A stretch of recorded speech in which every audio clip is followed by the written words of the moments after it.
pipes to the chemical laboratory, removing the red corpuscle, and then dehydrating.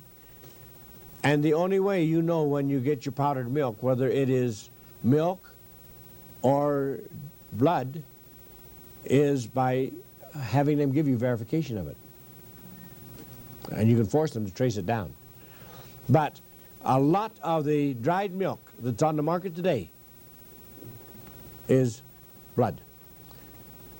Milk, of course, makes malts and ice cream and all kinds of things. I've always said it's smart, really, to get a raspberry or cherry malt so that you'll have something at least close to the same color as the blood was in the first place. Just be a little careful about that. They don't advertise these things, of course. They say, milk, you've got to have milk. It's calcium. They don't say it's dead inorganic calcium. It can't be assimilated. It can only be accepted. They have to keep this ad up because they've got a big market, and they make their money off of udders. You had a question? What do you think of clobbered milk in Hunsaland and Bulgaria? Now, my family, we were raised on it, and my family all gets in the 90s and 100s. You know, my grandfather's usually in the end of 90s. My mother's 80-something. And we drink about, I think we make a gallon a day. And, but what do you think of clobbered milk? We make it out of goat's milk, raw. If milk is going to be used, that would be my recommendation. But it's still mucus forming. That's one of our problems. It's still mucus forming. It's healthy bacteria, isn't it, in the colon? Yes, but a good vegetarian diet also makes good bacteria in the colon. No, ask any gorilla. There's one other item that we leave out of the diet: flour and flour products. Now this, of course, hits everybody hard.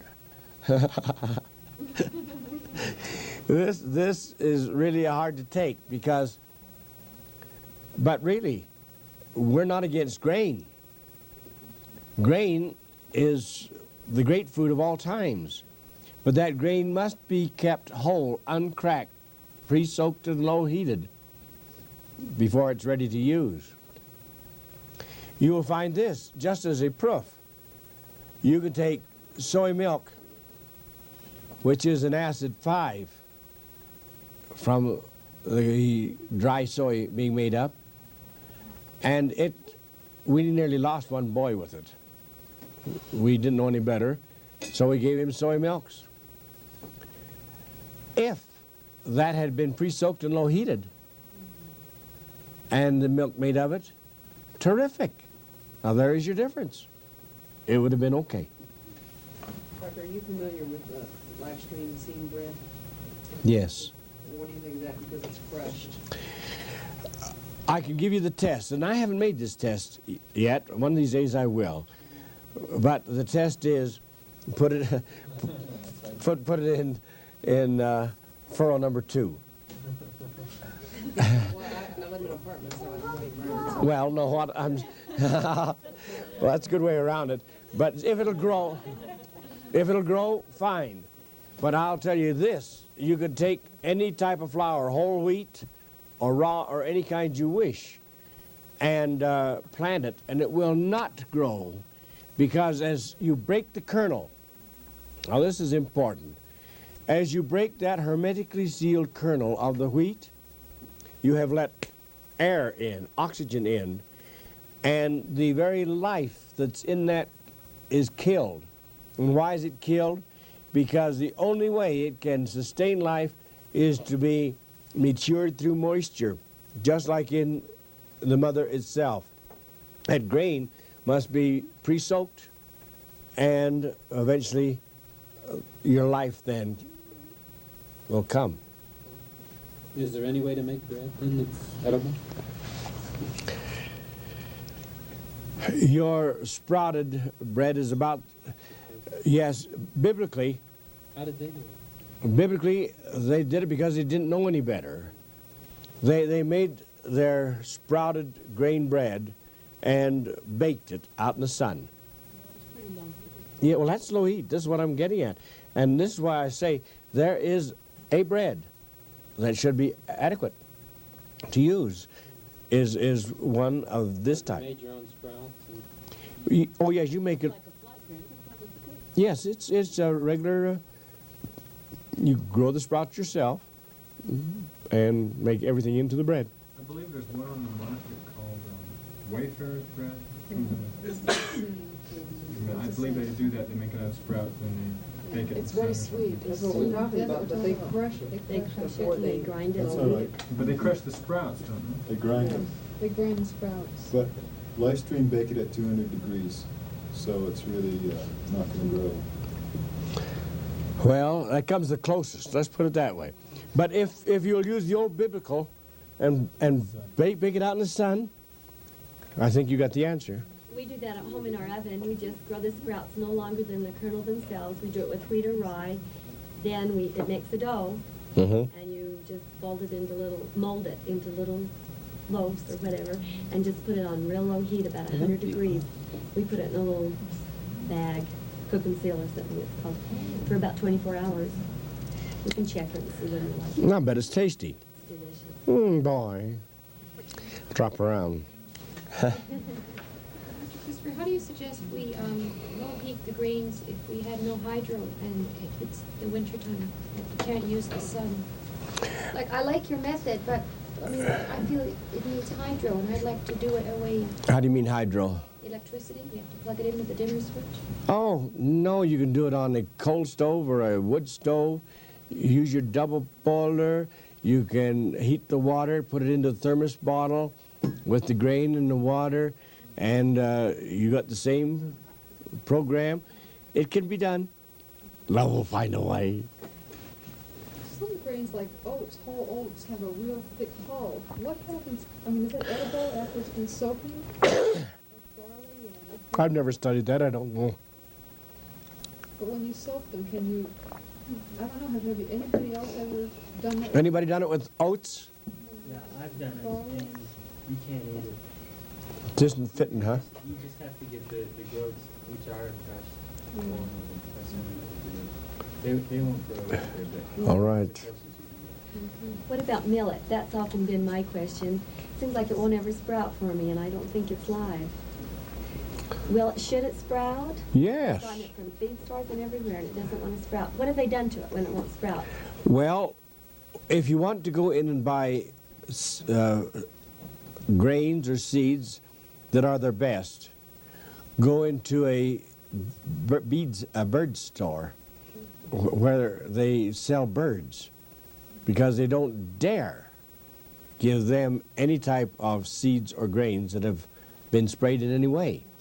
And you're pretty sure of getting good, clean merchandise. Back here? I tried it with millet. Most millet is hulled that we get. Yes. So, some of it will sprout, maybe about 5%, but you can get it with the hulls on it, like we got yesterday. Did you get some 2 days ago when we were at that Yeah, I got store, some. I got some. around here? Yeah. What town is it? Hebrew. Yeah. Well, do tell. Anyway, I'm wondering about brown rice, because I've tried low heating brown rice where I live I had it going for 24 hours, and it was still, that sawdust, it just didn't cook at all. Oh, It was- mine cooks. But I don't know whether I destroy it first. I pour boiling water on it to pre-soak it. And then I let it sit, and then I put it in the double boiler. Well, if you just pour the boiling water on, that shouldn't damage it. Yeah. Then it comes out really nice. Another thing is where you're living. All right, that's excellent. You'd want rice then. Up here we wouldn't, actually. Though we eat it. Why is that? Everything in its own altitude, latitude, and longitude. Come on in, daughters. Huh. I'm glad to see my daughters here. Yes, let me just give you a quick one on this and why it's best to have everything under your own fig tree in your own altitude, latitude, and longitude. Makes good sense. I can see that. Let me give you a good one. Right here in the mountains, I have been up to 14,000 feet on the train, And I have seen the mountain goats. They're the happiest, most magnificent animals. And they live on, you wonder what? There's practically nothing up there. All right, now if you take them a couple thousand feet down and put them, captivate them where the deer live, and take some deer and put up where the antelopes live, they'll both die. Because there is an altitude difference. 1948, we were practicing in Evanston, Wyoming, and we had a very severe winter. The winter was so bad that we had the Operation Hay Lift, and they flew bales of hay into the deer because they were afraid they would starve, and it killed them. It killed far more than it did any good for, because that hay, though it was good hay, any cow, respectable cow could eat it, it was at a different altitude. It had been grown at a different altitude, and so it killed them. Does this have to do with the vibratory rate of the soil too? I've often thought that was why we should eat things in our own area. This is part of it. Supposing now, we're right here at about, 4,800, 5,000 foot up in this area. Supposing we just say, we're not going to eat anything more from around this area, we're going to ship everything in from sea level. And we fly everything in from zero, at sea level. There is a different atmospheric pressure than we have up here. And if we're acclimated for up here, we are going to change our pressure to a point that we're going to be in trouble. And it has worked time after time. Every man must live under his own fig tree. And I think this is the reason. We have learned this. People who have had their own garden in their own backyard and fed their family with what they have grown there have cut their medical bills, they have had better life, and they have had better grades for their children in school. Because everything was just like when we talked about the honey. It's in its own neighborhood. Could this be why we who came from down around the Bay Area in California up here have had so much digestive problems and everything, even though because we've been buying our groceries here, our lettuce and stuff here and fixing it? Unless you're not eating it thoroughly, chewing it properly. Most of the food here comes from California. That's what I was thinking. A lot of it comes from down Yeah, there. but most of our food doesn't come from there, so. Yeah, but it's such a different altitude here from where we are. Nah, Sea level.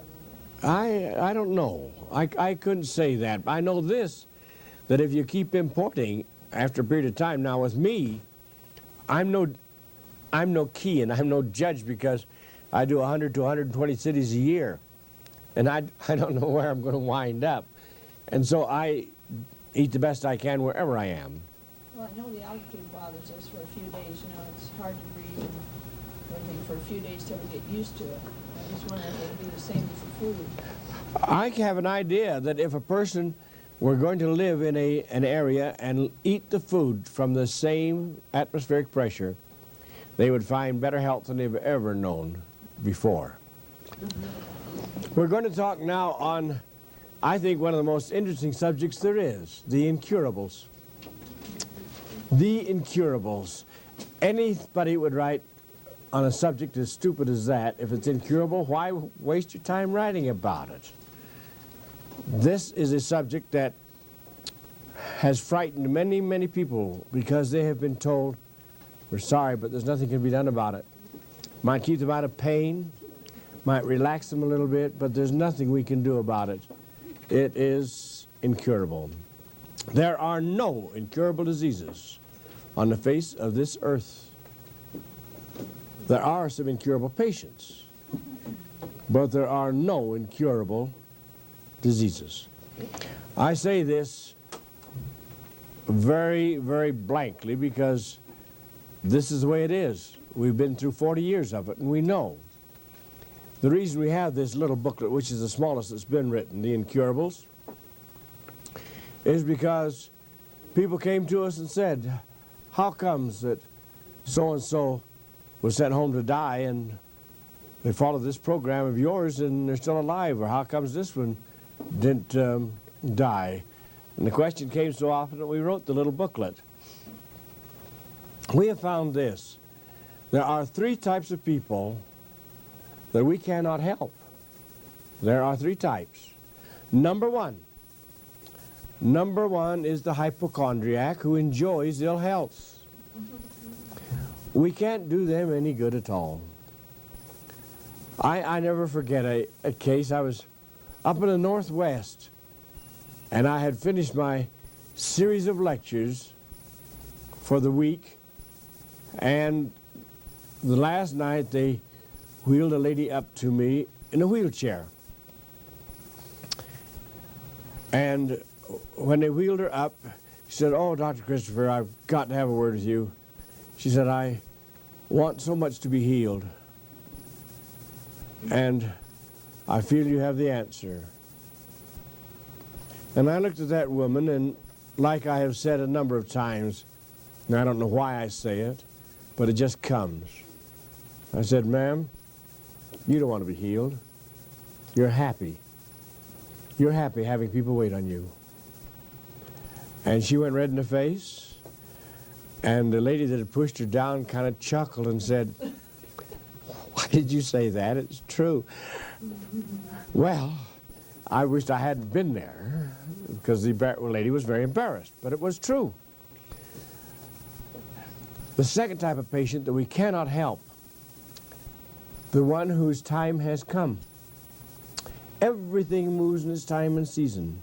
There is an hour to be born, there's an hour to die, and I don't care if you have got 50 or 100 of the best doctors in the world gathered around that person, and the Lord says, "Come," they're going to go. You're not going to stop them. And we have seen this. We have seen cases that were skeletons covered with sores all over their body, well to death. And we have had them follow our program, and they have filled out, healed up, looked like a perfect specimen.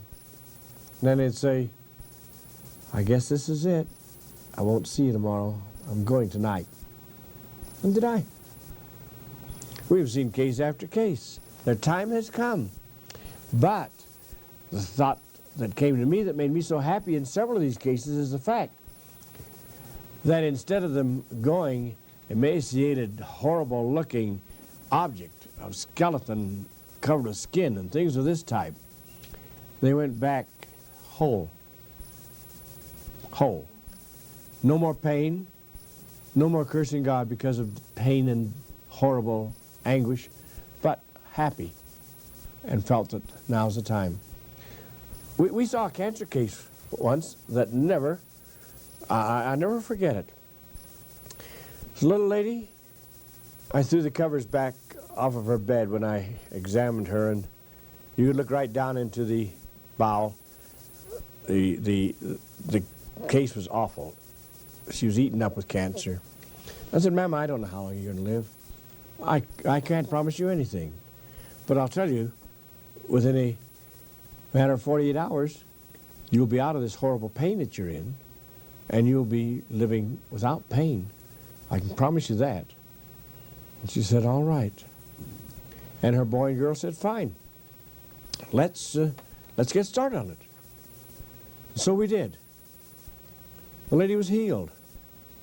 And she sat, instead of sitting in bed being propped up, she was an ambulatory case at the beginning, she was up walking around. And she was enjoying herself.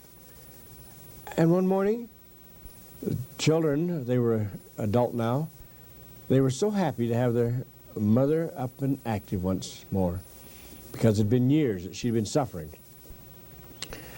And she said, as they were sitting there having breakfast, "Well," she said, "children," she said, "I have never been so happy in my life. I have never been without pain for years." And she said, "You know, just to be sitting here loving you kids and so happy," she said, "it's wonderful." But she said, I'm going. I won't be here tomorrow.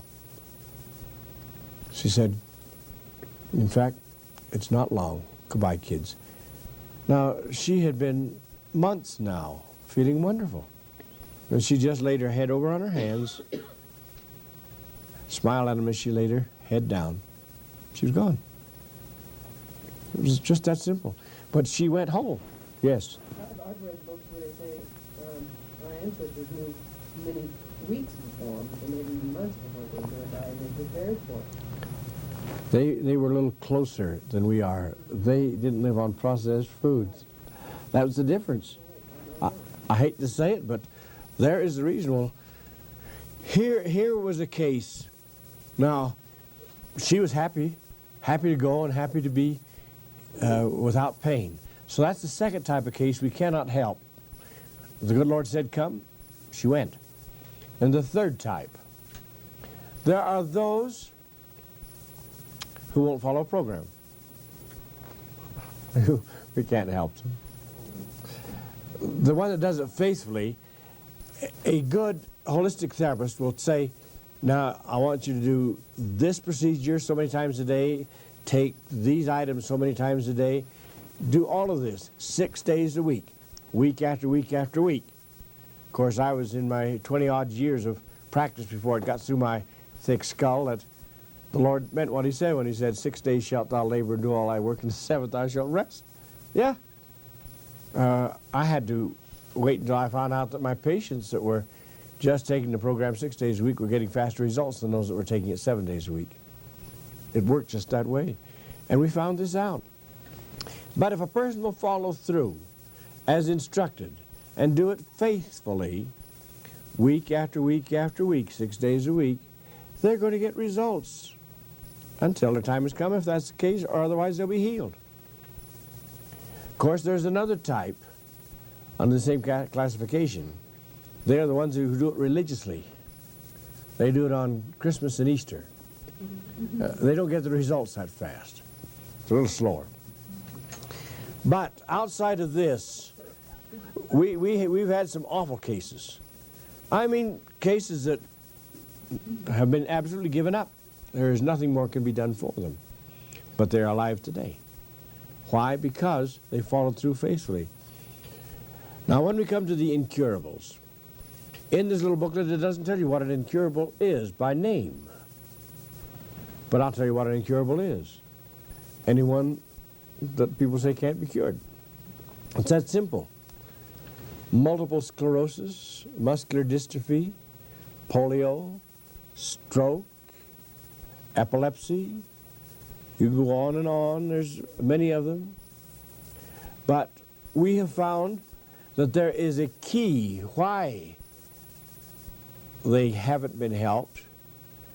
And those keys added together finally come to a point where they can be helped if they're not under these three categories that I mentioned. To start off with, I had been very successful over the years with my cases of epilepsy. Nearly 40 years ago, one of my first cases, well, it wasn't my first case of epilepsy, but one of my early cases in my practice. This young fellow, a teenager, had to have someone with him 24 hours a day because he would go into spasms 20-odd times a day. Well, we were very successful. We used our antispasmodics. We cleaned the bowel. We did all the procedure. And he followed the diet program, and he was healed. Because of that, and because he was well known, his parents ran a big smorgasbord up in the Seattle area. And the word got around, and we had epileptics from all over the country. And they started to ship him in from out of the country, foreign countries. And I became well known as a doctor for epilepsy. And I got a little cocky. I'm not proud of it, but it was just a fact. And so they sent me a boy from Page, Arizona, 12 years old. One of the worst epileptics I'd ever seen. He'd been in an automobile accident, and He was sad. But when they brought him in to me, just another case. JR will take care of it. Big JR. Weeks went by, nothing happened. Nothing that I'd used for other patients would work on him. And finally, it wasn't Big JR anymore. Little old John R. was kind of upset. The boy and his parents had gone back to the motel. I went back to the office. The office was empty. I sat there back of my desk, bewildered. I had never been hit this hard before. I've been very fortunate. And I prayed. I was humbled down.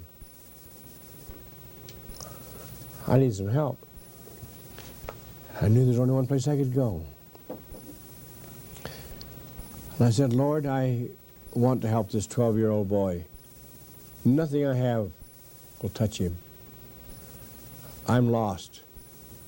I need thy help. Help me now. And I said, amen. The formula came. I wrote it down. Blue cohosh, black cohosh, blue vervain, skullcap, lobelia in 90 proof. I went out into my lab. I made it up. When he brought the boy back, I used it on him and it worked. We started to get results right now. It was amazing. I was so happy. And it was shown to me that it was a food for the motor nerve at the oblongata, at the base of the skull. I was shown that there are, which we are working with now, 3,500,000 herbs, which would take me several lifetimes going through one at a time. But the good Lord gave me 3 herbs in that formula that were specific for the medulla oblongata, for the motor nerve. 3, and the only 3 out of 3,500,000 that could be found. Blue cohosh, black cohosh, and blue vervain. And they worked for the medulla oblongata. Also, he had included in this formula another herb, skullcap. And the skullcap was an herb that is specific for the spinal cord. And it'll clean up that spinal cord, and if there's any damage in it, heal it. From the atlas axis down to the end of the tailbone, which spinal cord carries the messages from the motor nerve, which controls the actions of the body, through the entire body, because that is your telegraph line that goes right down to the tail end of the bone, tailbone. And the lobelia, of course, is the catalyst, the accentuator. This put to work, it was wonderful. Well, we applied it through his ears using oil of garlic first for sterilization and as a rapid healer itself. And then we put in the B&B tincture. That's what we called it. The B&B tincture went in, the ears were plugged, and it was left in for 24 hours. And some fresh put in. Every morning, some fresh was put in, or every night, rather, and plugged. On the 7th day, the ears were flushed with warm apple cider vinegar and distilled water, half and half.